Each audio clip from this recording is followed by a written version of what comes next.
Ladies and gentlemen, good day and welcome to Arman Financial Services Limited 2Q and H1 FY2023 earnings conference call hosted by InCred Equities.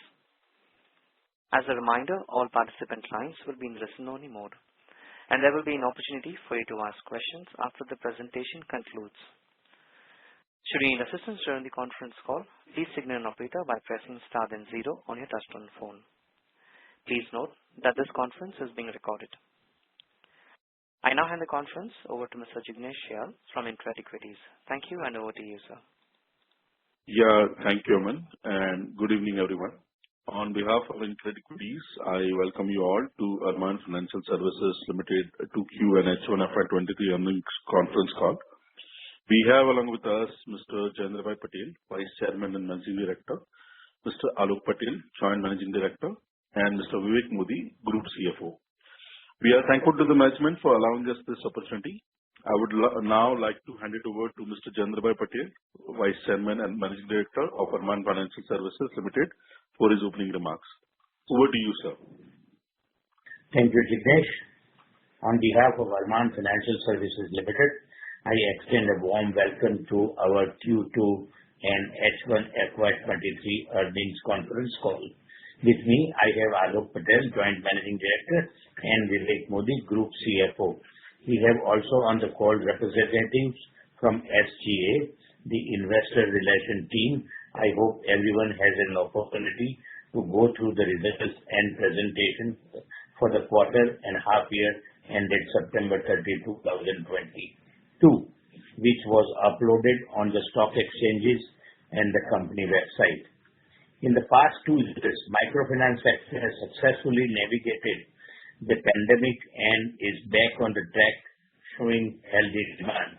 Additionally, the Reserve Bank of India's new guidelines is expected to help the industry grow even faster. During the H1 FY2023, the industry was focused on adapting these new norms, on account of which the loan disbursement was slightly subdued. However, the microfinance business has emerged as one of the important tools for promoting financial inclusion and serves as the last mile of credit to those at the bottom of the pyramid.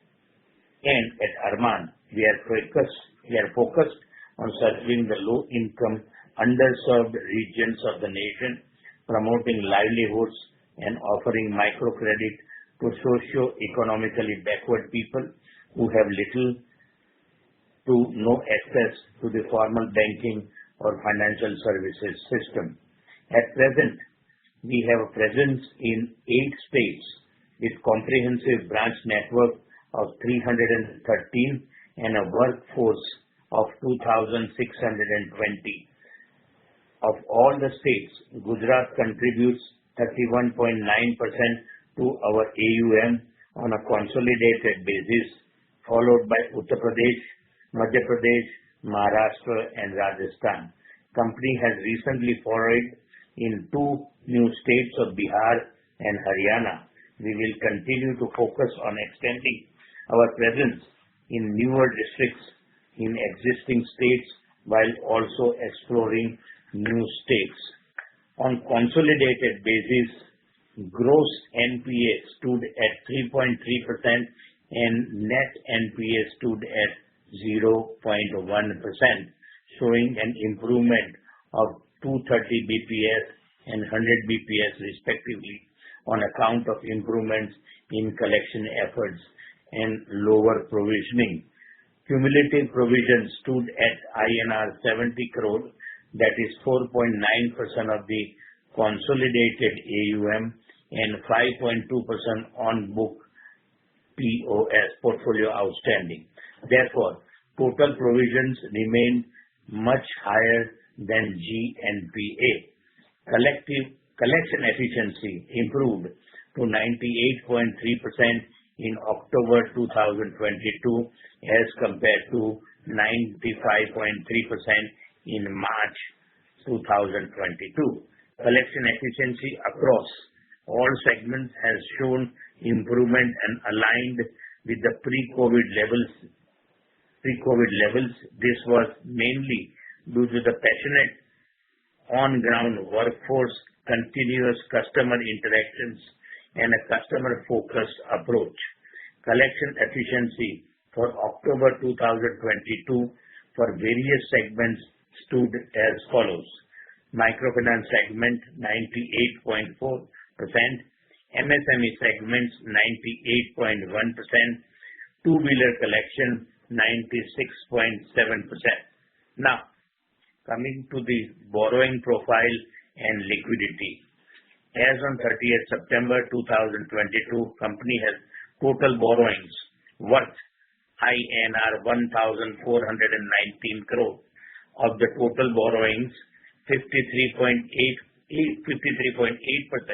is through banks and NBFCs, 21.7% is through securitization and PTC route, and 14.1% is through NCDs, and the rest is borrowed through DFIs, ECBs, and direct assignments.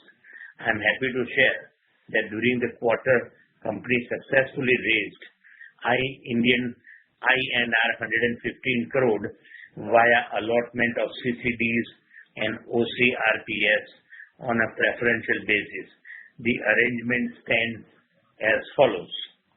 Company has allotted 6,24,388 unsecured compulsory convertible debentures, or what you call CCDs, amounting to INR 77 crore.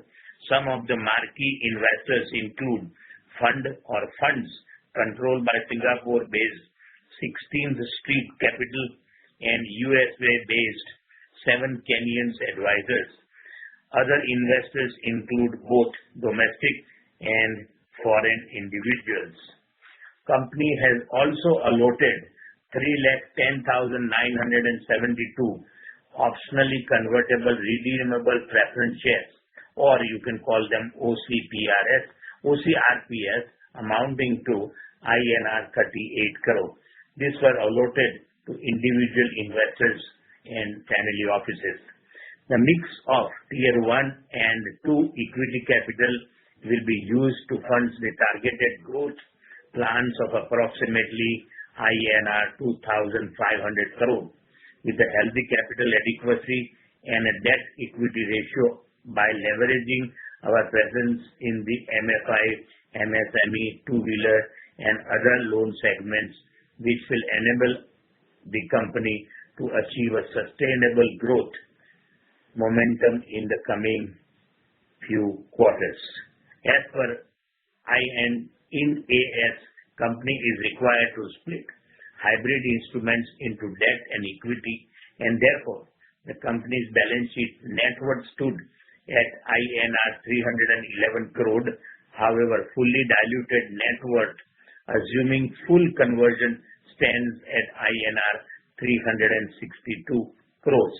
Also, we have a healthy liquidity position with INR 376 crore in cash, bank balance, liquid investments, and undrawn CC limits. Capital adequacy for Arman on stand-alone basis stands at 51.21%. I repeat, 51.21%, and for Namra, our subsidiary, stands at 20.51%.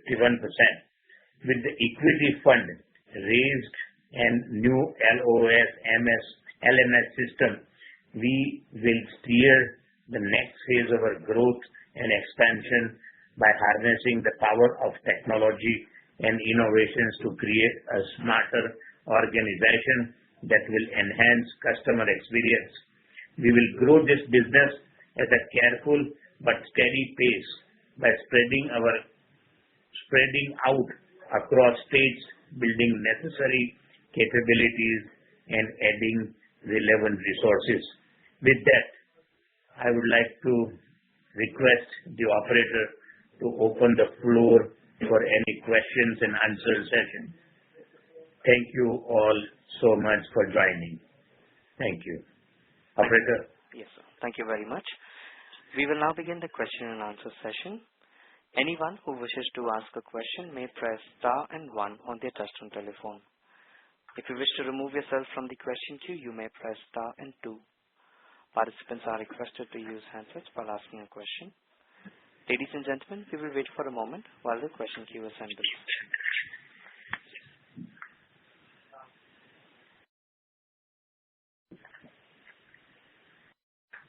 First question is in the line of Virat from Shah Investments. Please go ahead.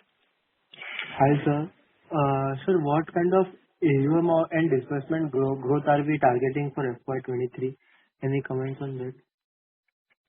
The comments on that, typically we try to grow between 35 to 40% CAGR over the long run. So it will be somewhere in line with that. But on projected results for for next year. Okay. Sir, and how do we plan to utilize the fundraise of rupees 115 crores? So as you know, in an NBFC, there are regulated ratios to maintain, namely the capital adequacy ratio, and we were approaching close to that, and hence was required for us to raise this excess capital. And the funds will be used just for onward lending, and to leverage on top of that to increase our AUMs. Okay. Thank you. Thanks. Thank you. Any participants who wish to ask a question at this time, they may please press star and 1. The next question is from the line of Anjana from Shah Investments. Please go ahead. Thank you for this opportunity, sir. A couple of questions from my end.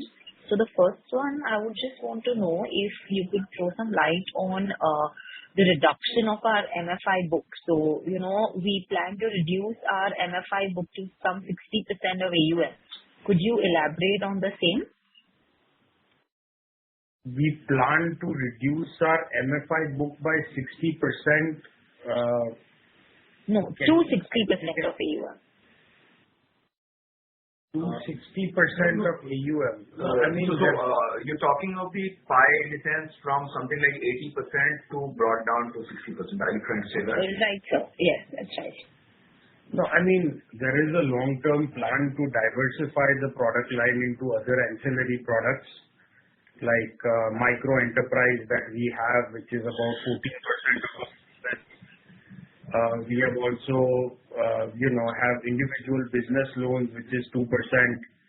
Two-wheeler loans is 4%. So the long-term goal is to, get more into micro ancillary products rather than the JLG product. But we still very much plan to be in the micro retail segment serving the rural customers. But I think that is what you are referring to. Overall, as time goes on, I think more and more, the microfinance segment has been showing extremely good growth in the past 10 to 12 years. And going forward, we expect it to continue growing at least for another 3 to 5 years. Post that, there will be the expectation is that the other products such as micro enterprise and individual business loans will start showing more growth than the JLG-based group loans. Now, these are estimates, of course. The market forces will behave as they behave down the future, but that is our expectation. Sure. So also, how do you see our two-wheeler and MSME business panning out? They are doing we'll take one at a time. So MSME is doing extremely well. I think over COVID, it has performed really well as well. But it takes a very specific kind of customer. And if you are comparing, let's say, a growth rate between group-based unsecured JLG lending versus, the micro enterprise with much higher underwriting and everything, It's not very, very comparable.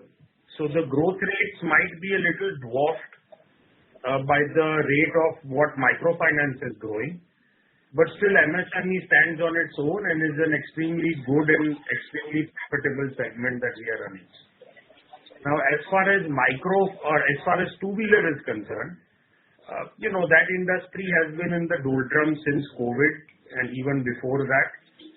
I think if you look at the amount of vehicles sold in 2019 at somewhere around 21 million to somewhere around 13 million in the last 12 months, overall the volumes of two-wheeler sales have declined drastically over the last 3 odd years. So we have not completely discounted two-wheeler. It's hanging in there. But there are tough times in the past and probably tough times in the future as well for the two-wheeler segment. Sure, sir. Understood. Sir, we've started dispersing loans under IDL segment. How do we see this panning out in coming quarter? So coming quarter, maybe it's too early to tell, but in the coming couple of years, the idea is that a lot of these microfinance customers who have been with the company for several years, 5 to 6 years, and have been microfinance customers for 10 to 15 years even in many cases, they rightfully so, there is a requirement that we graduate them away from these group-based loans into individual loans. And the natural progression and evolution also is to get away from cash-based collection into cashless collection. So that is the goal overall. And I think it will take a couple of years to gain good traction in this industry. But we are planting seeds right now as far as diverting away from pure GLG-based, group-based microfinance. Understood. But then, sir, with these IDL loans, do we foresee any risk-based pricing model coming in play, which was not possible under JLG? Risk in terms of what you said? Pricing risk? So, yes, sir. Risk-based pricing model, basically. No, I mean, a lot of these customers have been with us and have an amazing track record even during COVID. So I consider these customers to be, very, very safe. And let me also tell you that the repayment rate in this segment, although it's only 2% of the book, the repayment rate is 100%. We don't have 1 rupee in overdue or default in this segment so far. It's a little early to celebrate, but we consider this as very low-risk customers. Vivek, yeah. So largely at this stage, these are basically our own set of customers who probably are dropping out of JLG, and hence it's about retaining the best-in-class customers with you through a product innovation. Over a longer period, since these would become kind of a full banking kind of customers, we might also kind of graduate over a period of time to a larger ticket size loans which could be there. But those are like things in the future. At this point of time, it is more about retaining our quality customers with an ideal kind of a. Absolutely. So a lot of the studies that we were doing on our retention levels, we saw many of these customers kind of leaving after 3 or 4 cycles with us. And the question was why? And the answer was that they were going for individual-based loans from banks or SFBs. And these were our dream customers, so why should we lose them? We can service them just as well as any other bank can. Got it, sir. Thank you. That was really helpful. Thank you. The next question is from the line of Savi Jain from 2.2 Capital. Please go ahead. Hello. Yes, Savi, go ahead. Yeah, you mentioned that there were some liquidity challenges during the quarter. Has that normalized now this quarter? Yes, it's completely normalized. In fact, we are facing a reverse issue. See, largely speaking, as we were approaching our CAR ratio, obviously, most banks do not wait for your debt equity or capital adequacy to go down to 15. So that was one challenge. Macroeconomics was another challenge. And frankly, we have not faced liquidity issues in our, at least for the last 10, 12 years. But yes, for a month and a half, we did face some issues that has been largely solved thanks to the recent fundraise. And it also gave us some time, fortunately, to transfer and transition into our new LOS and LMS system. So all in all, we made good use of it as well. Okay. This CCD and everything, for the rating agencies, do they consider that as equity or? CCD is considered as pure equity, is a tier 1 equity, because it's compulsory convertible. In case of OCRPS, it's a tier 2 equity until converted, because it's an optionally convertible, or you can redeem it as well. But yes, CCDs is considered as pure equity, and OCRPS is tier 2 equity. So it's like a hybrid debt. So they will at least use the CCD they will include CCD they'll give the benefit of CCDs for your rating improvement as Yes, absolutely.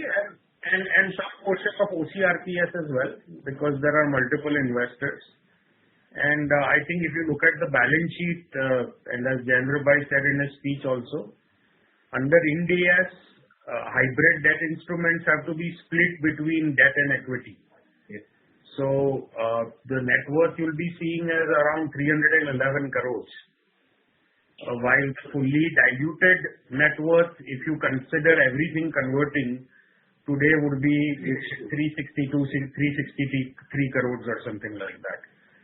So already there is a discount given because of the hybrid nature of these instruments in the net worth of the balance sheet under Ind AS itself.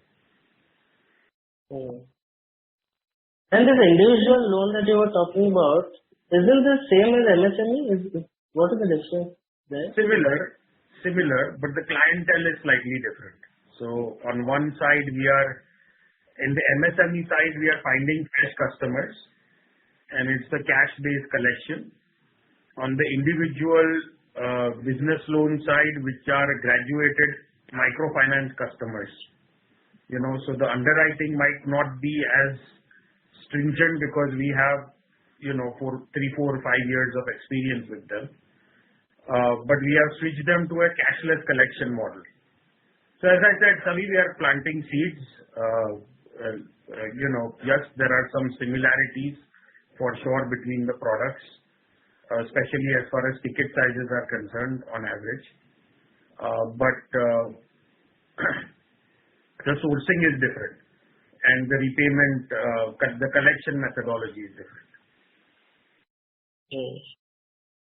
In these MSME loans, which you're doing, is this similar to what 5-Star is doing, but lower ticket size? Is that the right way to look at it? I'm not sure what 5-Star actually does. 5-Star ka average ticket size is somewhere around 5-6 lakhs, if I'm not mistaken. Yeah, lower. But yeah, the only difference is they do secured, you do unsecured. Your yields are obviously higher than theirs. But is it a logical progression for you to move into higher ticket size and maybe secured? Is that possible for you? Yes, absolutely. It's worth considering. The models are different, and I don't know 5-Star's model, but largely speaking, it's a secured asset which is difficult to repossess, with the limited amount of research I've done into it, of course, there is a sentimental value of having your residence or your house mortgaged, but in case of a default, very difficult to repossess these assets. So that is at least my, and I don't think that's a very big secret overall. No, that's true. That's true. Even Equitas says the same thing about the SBL customer. But I think the difference on the credit cost is pretty, for an unsecured loan versus a secured loan, even though it may not be technically possible to repossess, but I guess the credit costs are much lower just because of that fact that they're kind of mortgage their house. You are absolutely correct, and we have discussed this both at a board level and individually as well. It might be something which is a natural progression for us, and let's see.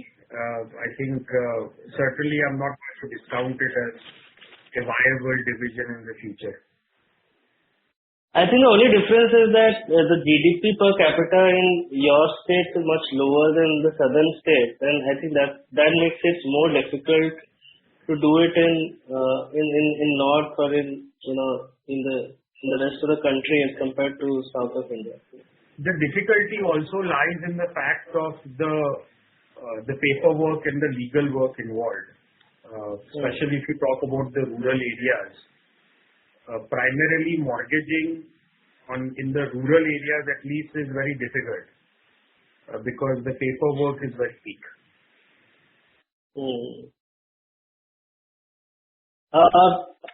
Provisioning with respect to COVID, is that over in this quarter? No?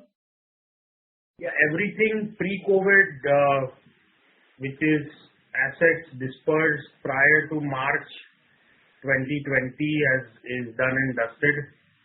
Written off or provided for, so that's over with. But the provisioning still seems a little high. Is it because you are providing the standard asset provisioning has increased? The asset size has increased, the standard asset has increased, and also the fact that microfinance is no longer under the 1% loan loss regime. You'll have to expect a couple of percent. So we are monitoring that closely. And thanks to the RBI regulations also, to a certain extent, it has been passed on to the customers as well through margin increases and rate increases. But yes, I think a lot of it is related to post-COVID NPAs as well. So what is the standard asset provisioning percentage that you are now using? I mean, we are under ECL provisioning. So our provisioning is 5.2% and NPA is 3.2%. So in a layman's term, you can call it 2% if you like. On the standard assets. On the standard assets. That's higher than what it was pre-COVID. Yes. Yeah, it is definitely, it's definitely higher than the pre-COVID.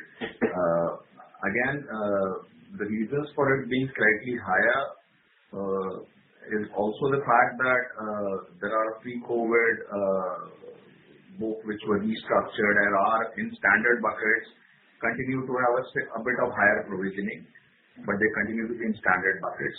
So from that aspect also there is there. And overall, the management overlay that has been created during the COVID phase will be there for some time till it kind of tapers off and we relook at the entire ECL model based on the overall experience the last 5 years and kind of redo the requirements. I think as our auditor told us, there are no black swans in ECL, no black or no white swans, only history. So why is it that we have released provisions in the standalone numbers? Mostly write-backs. So a lot of these are write-backs in the standalone side. Got it. So growth, you don't have a number for this year? Do you have a number for this year and next FY24? Unfortunately, I wouldn't want to comment on the growth numbers this time. But I have a better idea for you. Thank you. Mr. Jain requested to join the question queue for any follow-ups. Also, participants are requested to limit their question to 2 per participant. If time permits, you may join the queue for any follow-ups. Thank you. With the next question from the line of Srinath V from Bellwether Capital. Please go ahead. Hi, hello. Good evening. Good evening. Yeah. Am I audible? Yeah, sure. Just want to find out from a NIM perspective, has the new regulation kind of fully kicked in, or do we need to wait for a couple of more quarters for the old book to kind of get flushed out and the whole repricing? Are we likely to see some more NIM accretion over the next couple of quarters? Yes, I don't know. So I think it will take a few more quarters. Vivek, I don't have that number of what percent of the book is new regime versus old regime. So, but it will be a significant weightage at this point. So at this point of time, Srinath, probably we don't have a specific number to share with you, but by a simple back of the palm kind of a calculation, at least 60% still continues to be old regime, because we were at about 1,100 crores in microfinance when the regime changed. And right now, if we are 1,200 crores, so you count 90 crores of repayment as well. So by that logic, largely, it will be a split of 50 on that. But since the average balance tenure of the loans as on, say, March 2022 would have been approximately 15 to 18 months. So, it will take some time when it kind of completely wanes off. As far as your NIM question goes, see, our cost of borrowing has been going up significantly also since the last, because of the repo changes and stuff. So while we do expect NIMs to increase in the future, it will not be to such a large extent, because it will be offset by some bit of absorption in the cost of borrowings. Got it. Okay, got it. Uptrending NIMs, but the larger part of the NIM accretion has already taken place in the last 2 quarters. Fair understanding. Is that a fair understanding? No, I would disagree with that. I would say about half of it is done. Half of it remains. Perfect, Alok. Perfect. Cool. Moving on, just want to understand, how has have you faced any teething issues in implementing the new regulation? Of course, we have a significant edge given that we already do all of this in MSME, but from what I remember, those set of employees are a grade or 2 higher when you hire them in first place. So, are you facing, how is the on-ground situation on income assessment and documenting it, and then, kind of figuring out that I can't remember again, 50% or there's some limit the government has given. So how is this whole process working on the ground, and, how do you see that improving over the next 6-8 months or 1 year and so on? No, it's definitely a work in progress. I think overall, in April we had used our old system and kind of done a best effort job of evaluating. That is continuously improving, and it has improved significantly with our new software conversion as well, as far as inputting all the right kinds of information to assess income. Besides that, I think since we are capturing household indebtedness, as a result of that, rejection rates have also increased. And I think that message has been consistent with a lot of the other MFI players as well. So all in all, I think the rejection rate has slightly increased because of this regulation. Got it. Just finishing a last question before I go, I want to find out if you've opened any new geographies any new micro markets, and if we have made some progress on going into lower density areas because of the flexibility in pricing, and also have we disaggregated pricing because we have had very different credit cost experiences over the last couple of years in different micro markets and even from Demon to today. So are we looking at disaggregated yield structures in different markets based on your risk perception and so on? Yes. So we have not done that yet. That is part of the plan in the long run, maybe starting from the fourth quarter or the first quarter, that geographic-based pricing or risk-based assessment pricing. Now, as far as the micro markets are concerned, no, I think the past couple of quarters have been challenging with a lot of different projects in our hands, with RBI implementation, with software implementation, with liquidity, capital raise and stuff. And obviously the growth that we are looking at, which is ongoing. But yes, that is something to consider.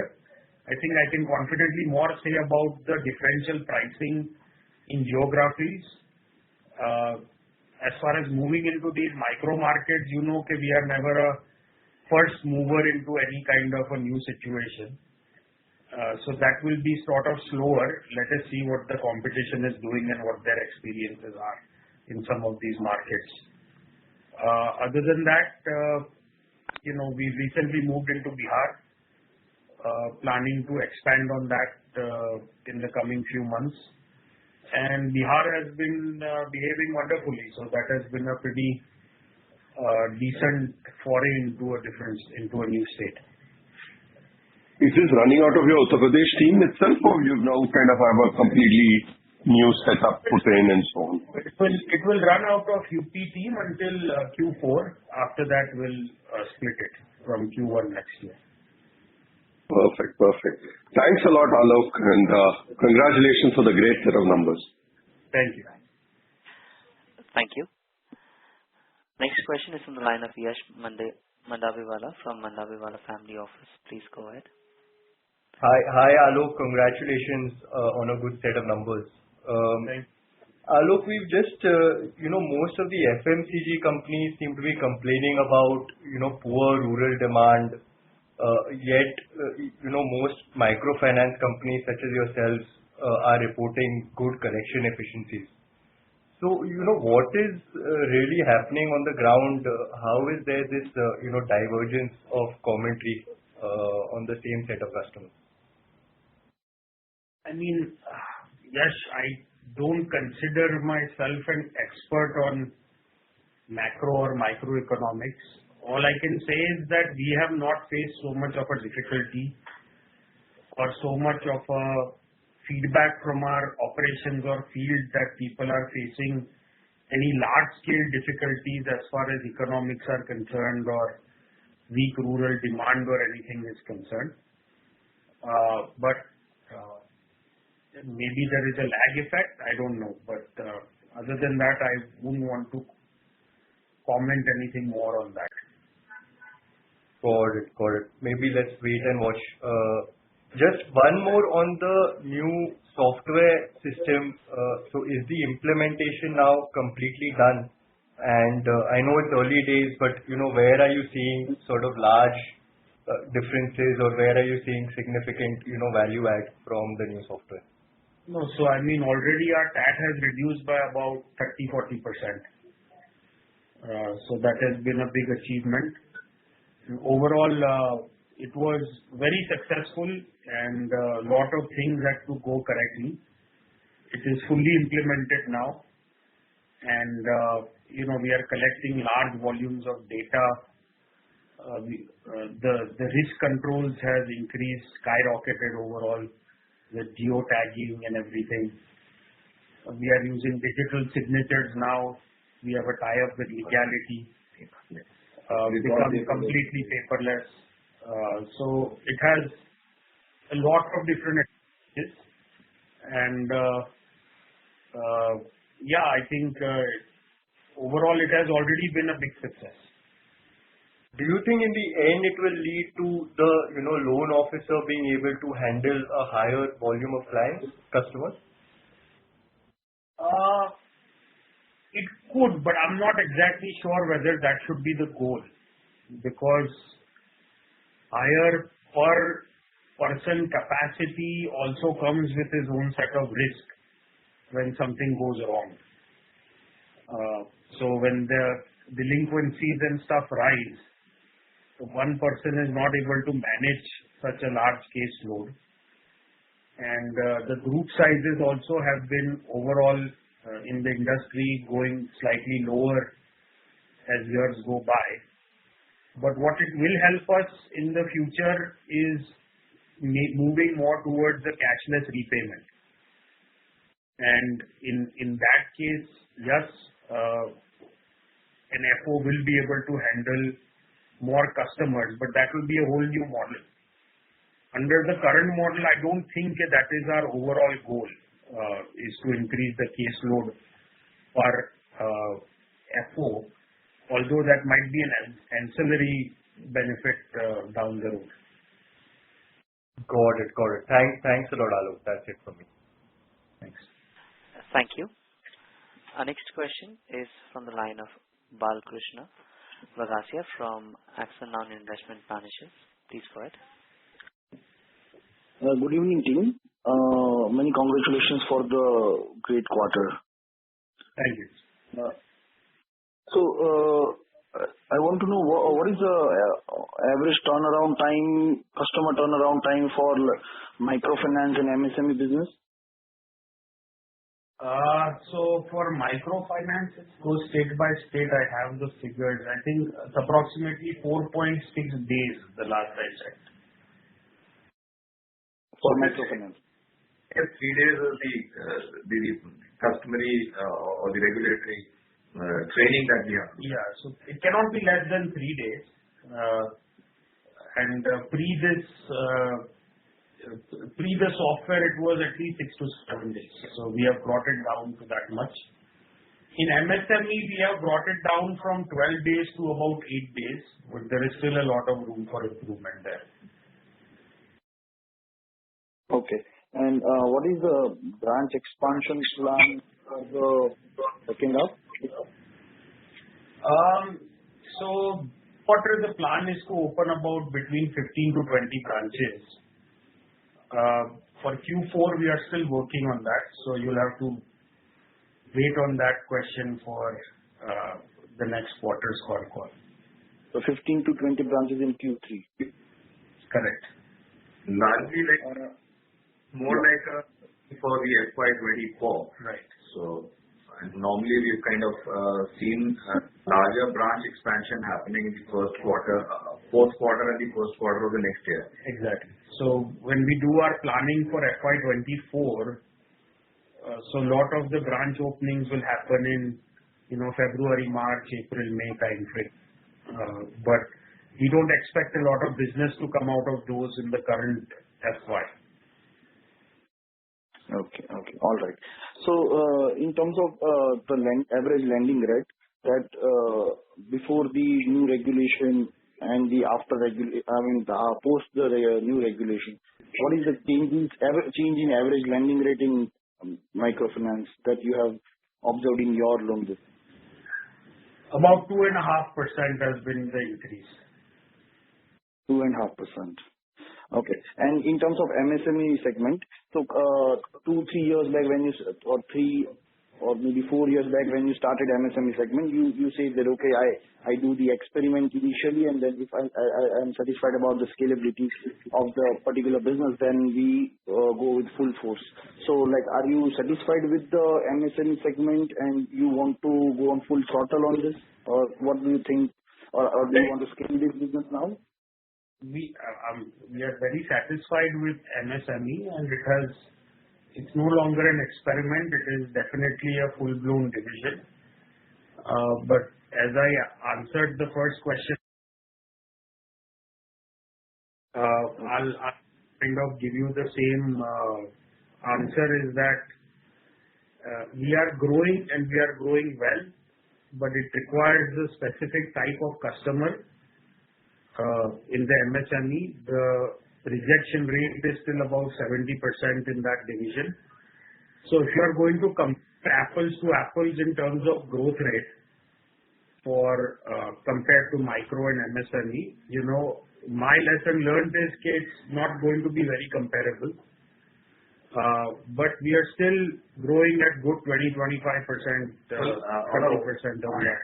On a YOY basis, what happens is, obviously, FY22 September, we had just come out of the second wave of COVID. But still, if we use September 21 as a benchmark for both microfinance and MSME, I think MSME again in our case has grown to almost 60% from something like 125 CR as of September 21 to about almost 200 crores as of today, September 22. So I think MSME has been showing good growth generally and can see good times going forward as well. Okay. And which segment among all of your microfinance, MSME, individual loan, and vehicle finance, so which is the most profitable for you, including the effect of NPAs as well? No, definitely, if you compare just the bottom line margins, MSME is the most profitable, followed by microfinance and followed by two-wheeler. But I mean, these are I don't want to say very different businesses. They are not very, very different businesses, but these are different businesses. On one hand, you have a better growth potential. On the other hand, you have a better margins. So we try to take the best of both worlds and do both the businesses. Okay. And last question. For microfinance, how many of your customers are unique to you? So that is, I always give a disclaimer to that question. Unique to me only applies to when I'm pulling the credit bureau report and I find it as no other financial institution where they have an active loan with. So that is approximately 25%. But after I loan them the money, if they borrow from somebody else, I have no track of that. Yeah, that's for sure. And what is the cycle-wise classification of the borrowers, like first cycle, second cycle in microfinance? Vivek, you have that. So about 65% is first cycle customers, 65 to 68% is first cycle. Rest of it is second cycle and above. Exact breakout, unfortunately, I'll have to pull it out. I mean, I have an idea, but I don't want to give you wrong numbers. That's all from my side. Thank you so much. Thank you. The next question is from the line of Amit Mantri from 2.2 Capital. Please go ahead. Yeah, hi, Alok. First, congratulations on the good performance. Thank you. Yeah, so I just wanted to understand, so in the MFI book, what has been now the number on what percentage of the March 2020 book went bad? So on a static pool basis, what was the credit cost of the MFI book? 10 to 12%. Okay, thanks. So basically post COVID, which is FY21 and FY22 disbursals, there you didn't really have any significant credit costs, is it? Not yet, but we are expecting somewhere around 2% on post-COVID on an ongoing basis. Okay, got it. And the second question, now the book is almost close to 1,500 crores, and you eventually in a year and a half maybe look to get to 2,500 crores. So on the management side, senior management side, have there been any additions that you're making and plan to make going forward? We had a CRO who joined, Mr. Raghavan, Chief Risk Officer. Other than that, I don't know. Of course, a lot of team members joined, not on a C-level position, other than Raghavan second level. But yeah, we are looking at in terms of an HR perspective, also kind of moving from a regional management system to maybe a zonal kind of a management, wherein we kind of dissect the entire geographies that we work into various zones and kind of provide more bench strength in terms of the overall operations. Right. Mm-hmm. Okay. Thank you very much. Thanks. Thank you. The next question is from the line of Hiren Kumar Desai as an individual investor. Please go ahead. Yeah. Sir, congratulations on a good set of numbers. The question is, in this inflationary situation, and one of the participants asked about FMCG sales being very low, and so some difficulty with that section of the society. So, do we have a breakup of what portion of our loan is for business or livelihood earning or something like that, and what proportion is for consumption? So, sir, technically, all of our loans in microfinance and MSME both are for income-generating activities. Which is not to say that once you give the money, whether some of it winds up to consumer, but largely speaking, all of our efforts is to make sure it's for some income-generating activity. Okay. And the second question is, after the usage of this software and as we move forward, do we hope to see some operating leverage in terms of OPEX coming down as a percentage of assets or income, whichever way you look at? Sir, that is always a hope, and as Jayendra Bhai would put it, that cost cutting and finding efficiency is always a constant endeavor. However, you will find us to be quite lean overall. How much extra lean that we can become, I think the idea is to always find a balance. If your goal is to become the leanest and the most cost-efficient company in the industry, you might get some good short-term results, but that means that you are not investing enough.